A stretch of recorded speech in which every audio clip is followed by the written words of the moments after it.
ಬೇಟೆ ಶುರು. ಕಣಿವೆಯಲ್ಲಿ ಉಗ್ರರ ಟಾಪ್ ಕಮಾಂಡರ್ ಖತಮ್. ಸೇನೆಯ ಶಿಕಾರಿಗೆ ಉಗ್ರರ 7 ಮನೆಗಳು ಉಡಿ.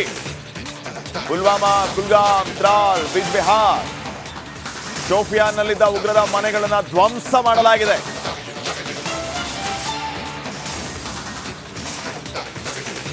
ಇನ್ನ ನುಗ್ಗಿ ನುಗ್ಗಿ ಹೊಡಿತಾ ಇರೋದೆ, ಒಂದೊಂದು ಹನಿ ಕಣ್ಣೀರಿನ ಲೆಕ್ಕ ಚುಕ್ತ ಮಾಡ್ತಾ ಇರೋದೆ. ನಖರ ಮಾಡೋರಿಗೆ ಅವರ ದಾಟಿಯಲ್ಲಿ ಉತ್ತರ ಕೊಡ್ತಾ ಇರೋದೆ. ಏನ್ ಕಾಶ್ಮೀರ ಇವ್ರ ಅಪ್ಪನ ಮನೆದ?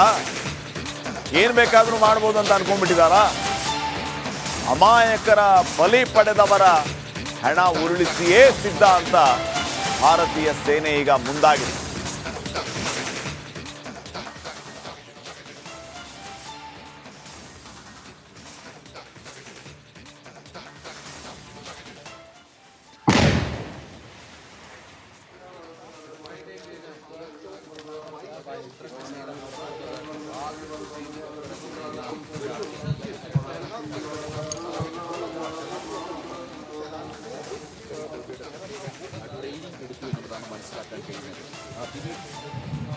आइए करा दीजिए यार, आप वॉक थ्रू कराओ.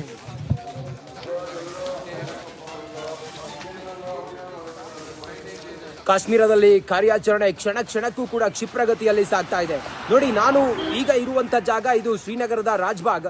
ಈ ರಾಜ್ಬಾಗ್ನಲ್ಲಿ ಇರುವಂತ ಕೆಲವು ಸೂಕ್ಷ್ಮ ಪ್ರದೇಶಗಳಲ್ಲಿ CRPF ಸೇರಿದಂತೆ ಸೇನಾ ಸಿಬ್ಬಂದಿಗಳು ಹೆಚ್ಚಿನ ಸಂಖ್ಯೆಯಲ್ಲಿ ನಿಯೋಜನೆ ಆಗ್ತಾ ಇದ್ದಾರೆ.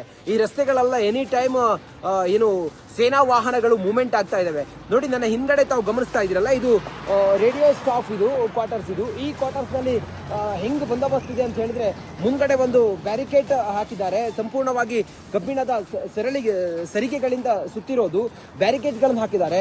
ಮೇಲ್ಗಡೆ ಇರುವಂತ ಆ ಒಂದು ಏನು ವಾಚಿಂಗ್ ಟವರ್ ಏನಿದೆ, ಆ ವಾಚಿಂಗ್ ಟವರ್ ನಲ್ಲಿ ವಿತ್ ಗನ್ ಹಿಡ್ಕೊಂಡು ಕಾಯ್ತಾ ಇರೋದನ್ನ ತಾವು ಗಮನಿಸ್ತಾ ಇದ್ದೀರಿ. ಲೋಡೆಡ್ ಗನ್ ಹಿಡ್ಕೊಂಡು ಕಾಯ್ತಾ ಇರೋದನ್ನ ಗಮನಿಸ್ತಾ ಇದ್ದೀರಿ. ಇಲ್ಲಿ ಮೀಡಿಯಾ ಅಲೌ ಇಲ್ಲ, ಹಾಗಾಗಿ ನಾನು ಸ್ವಲ್ಪ ದೂರದಲ್ಲೇ ನಿಂತು ನಿಮಗೆ ಚಿತ್ರಣವನ್ನು ತೋರಿಸುವಂತ ಪ್ರಯತ್ನವನ್ನ ಮಾಡ್ತಾ ಇದ್ದೀನಿ. ಅಂದ್ರೆ ಎಲ್ಲಾ ಯೂನಿಟ್ಗಳಲ್ಲೂ ಕೂಡ ಸನ್ನದ್ಧ ಸ್ಥಿತಿಯಲ್ಲಿ ಇರುವಂತೆ ಸೂಚನೆಯನ್ನು ಕೊಡಲಾಗಿದೆ.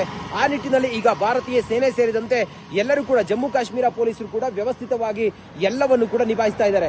ನೋಡಿ, ಆ ವಾಚಿಂಗ್ ಟವರ್ ನಲ್ಲಿ ಗನ್ ಹಿಡಿದುಕೊಂಡು ಅಥವಾ ಲೋಡೆಡ್ ಗನ್ ಹಿಡಿದುಕೊಂಡು ಅಲರ್ಟ್ ಆಗಿ ಕಾಯ್ತಿರೋದನ್ನ ಗಮನಿಸ್ತಾ ಇದ್ದೀರಿ. ಸುಮಾರು 24 ಗಂಟೆಯೂ ಕೂಡ ರಾತ್ರಿ ಹಗಲು ಎನ್ನದೇ ಇಲ್ಲಿ ಕಾರ್ಯಾಚರಣೆ ಬರದಿಂದ ಸಾಗ್ತಾ ಇದೆ. ಈ ಕಾಂಪೌಂಡ್ ಗಳನ್ನೆಲ್ಲ ತಾವು ನೋಡಬಹುದು. ಕಾಂಪೌಂಡ್ ಗಳಲ್ಲಿ ಸಂಪೂರ್ಣ ಯಾರು ಕೂಡ ಆ ಕಡೆ ಹೋಗಬಾರದು, ಬರಬಾರದು ಅನ್ನೋ ಕಾರಣಕ್ಕೋಸ್ಕರ ವ್ಯವಸ್ಥಿತವಾಗಿ ಎಲ್ಲವನ್ನು ಕೂಡ ಇಲ್ಲಿ ನಿಯೋಜನೆ ಮಾಡಿದ್ದಾರೆ. ಬ್ಯಾರಿಕೇಡ್ ಗಳನ್ನು ಹಾಕಿದ್ದಾರೆ, ಚೆಕ್ ಪೋಸ್ಟ್ ಗಳಿದಾವೆ, ಅಲ್ಲಿ ಗೇಟ್ ಗಳನ್ನು ಗಮನಿಸ್ತಾ ಇದ್ದೀರಿ. ಆ ಕಡೆಗಳಲ್ಲಿ ನೀವು ನೋಡ್ತಾ ಇರುವಂತ ಅಲ್ಲಿ ಸರಿಗೆಗಳನ್ನ ನೋಡ್ತಾ ಇದ್ದೀರಿ. ಒಟ್ಟಾರೆ ಕಾಶ್ಮೀರದಲ್ಲಿ ಒಂದು ರೀತಿಯಲ್ಲಿ ಯುದ್ಧದ ಕಾರ್ಮೋಡ ಕವಿದಿರುವಂತಹ ಹಿನ್ನೆಲೆಯಲ್ಲಿ ಈಗ ಎಲ್ಲಾ ರೀತಿಯಲ್ಲೂ ಕೂಡ ಸನ್ನದ್ಧ ಸ್ಥಿತಿಯಲ್ಲಿರುವಂತೆ ಸೇನೆಗೆ ಸೂಚನೆಯನ್ನು ಕೊಟ್ಟಿರೋದ್ರಿಂದ ಆಸ್ಪತ್ರೆಗಳಾಗಿರ್ಬೋದು ಅಥವಾ ಎಲ್ಲ ಯೂನಿಟ್ಗಳಾಗಿರ್ಬೋದು ಎಲ್ಲ ಕಡೆಗಳಲ್ಲೂ ಕೂಡ ಸಂಪೂರ್ಣ ನಾಕಾಬಂದಿಯನ್ನ ಈಗ ಜಮ್ಮು ಕಾಶ್ಮೀರ ಪೊಲೀಸರು ಮತ್ತೆ ಸೇನಾ ಸಿಬ್ಬಂದಿ ನಿಯೋಜನೆ ಮಾಡಿದ್ದಾರೆ.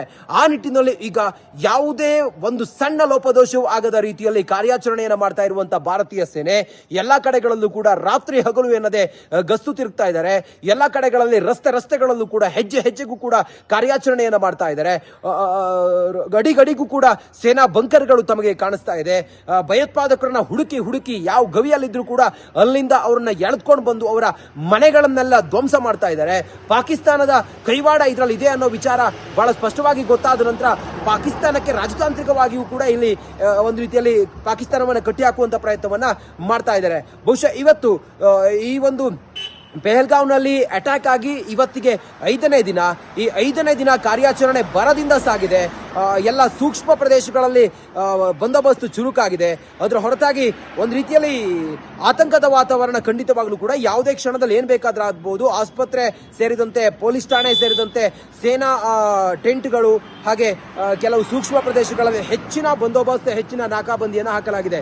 ಅಡಿಗಡಿಗೂ ವೆಹಿಕಲ್ಗಳು ಮೂವ್ಮೆಂಟ್ ಆಗ್ತಾ ಇದ್ದಾವೆ, ಬಂಕರ್ಗಳು ಮೂವ್ಮೆಂಟ್ ಆಗ್ತಾ ಇದ್ದಾವೆ. ಒಟ್ಟಾರೆ ಪರಿಸ್ಥಿತಿ ಒಂದು ರೀತಿಯಲ್ಲಿ ಬಿಗುವಿನ ವಾತಾವರಣ ಕಾಶ್ಮೀರದಲ್ಲಿದೆ. ಅದು ಯಾವುದೇ ಕ್ಷಣದಲ್ಲಿ ಬೇಕಾದರೂ ಪಾಕಿಸ್ತಾನವನ್ನ ಧ್ವಂಸ ಮಾಡಿ ಉಗ್ರರ ನೆಲೆಗಳನ್ನ ಛಿದ್ರ ಮಾಡುವಂತ ಸಾಧ್ಯತೆಯೂ ಕೂಡ ಇದೆ. ರಿಪಬ್ಲಿಕ್ ಕನ್ನಡ ಸ್ಥಳದಲ್ಲೇ ಇದ್ದು ಸಂಪೂರ್ಣ ಚಿತ್ರಣವನ್ನ ಕನ್ನಡಿಗರಿಗೆ ತಿಳಿಸುವಂತ ಪ್ರಯತ್ನವನ್ನ ಡೇ 1 ಇಂದಲೂ ಕೂಡ ಮಾಡ್ತಾ ಇದೆ.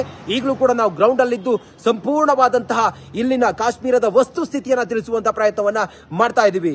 ಕಾಶ್ಮೀರದಿಂದ ನಾನು ರಂಜಿತ್ ಶಿರ್ಯಾರ್, ರಿಪಬ್ಲಿಕ್ ಕನ್ನಡಕ್ಕಾಗಿ. ಜೈ ಹಿಂದ್, ನಮಸ್ಕಾರ.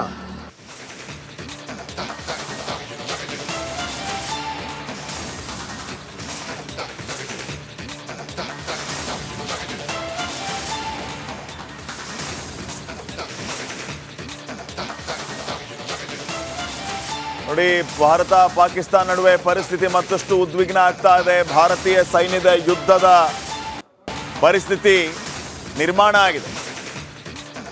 ಪಶ್ಚಿಮ commander lieutenant general Manoj Kumar Katiyar ಹಾಗೇನೆ ಕಾರ್ಗಾ ಸ್ಟ್ರೈಕ್ ಕಾರ್ಪ್ಸ್ ಭೇಟಿಯಾಗಿರೋದು.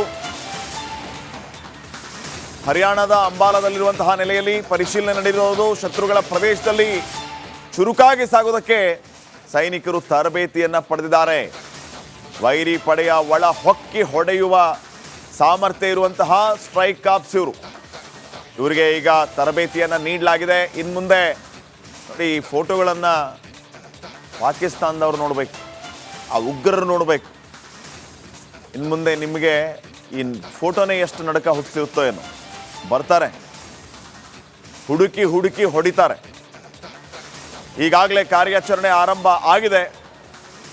ಆ ಕಾರ್ಯಾಚರಣೆಗೆ ಯಾವ ರೀತಿ ತರಬೇತಿ ಬೇಕು, ಏನೆಲ್ಲ ಮಾಡಬೇಕು, ಈಗ ನೀವು ನೋಡ್ತಾ ಇರೋದು ಎಲ್ಲ ಭಾರತೀಯ ಸೇನೆಯ ಹುಲಿಗಳ ಫೋಟೋ. ಸ್ವಲ್ಪ ಹೊತ್ತಿನಲ್ಲಿ ನುಗ್ಗುತ್ತಾರೆ, ಹುಡುಕಿ ಹುಡುಕಿ ಹೊಡಿತಾರೆ.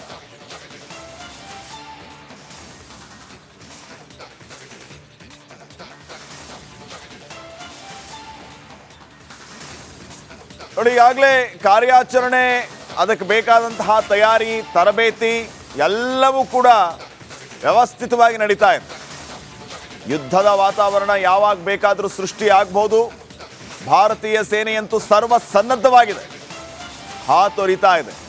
ಗೂಳಿಯಂಗೆ ನುಗ್ಗೋದಕ್ಕೆ ಈಗ ಕಾಲು ಕೆದರ್ಕೊಂಡು ನಿಂತಿದೆ. ಯಾವಾಗ ಆರ್ಡರ್ಸ್ ಬರುತ್ತೋ ಆವಾಗ ನುಗ್ಗುತ್ತಾ ಇರೋದೆ, ಹೊಡಿತಾ ಇರೋದೆ.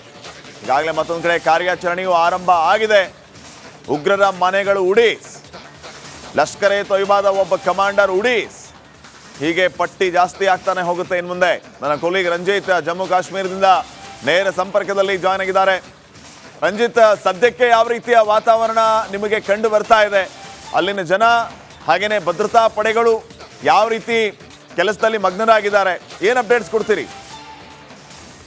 ಶ್ರೀಪಾದ್ ಪಾಟೀಲ್ ರೇ, ನೋಡಿ, ಕ್ಷಣ ಕ್ಷಣಕ್ಕೂ ಕೂಡ ಯುದ್ಧದ ಕಾರ್ಮೋಡ ಕವಿದಿರುವಂತಹ ಜಮ್ಮು ಕಾಶ್ಮೀರದ ಶ್ರೀನಗರ ಅನ್ನೋ ಜಾಗದಲ್ಲಿ ನಾನಿದ್ದೀನಿ. ಕಾಶ್ಮೀರದ ಹೃದಯ ಭಾಗ ಈ ಶ್ರೀನಗರದಲ್ಲಿ ಯಾರೇ ಬಂದ್ರು ಕೂಡ ಟೂರಿಸ್ಟ್ಗಳು ಇಲ್ಲಿ ಸ್ಟೇ ಆಗೋದೇ ಇಲ್ಲಿ. ಇನ್ನೊಂದು ವಿಚಾರ ಅಂತ ಹೇಳಿದ್ರೆ, ಜಮ್ಮು ಮತ್ತೆ ಕಾಶ್ಮೀರ ಹೋಲಿಸ್ಕೊಂಡ್ರೆ ಕಾಶ್ಮೀರದಲ್ಲಿ ಇಲ್ಲಿ ಹಿಂದೂಗಳ ಸಂಖ್ಯೆ ಬಹಳ ಕಮ್ಮಿ.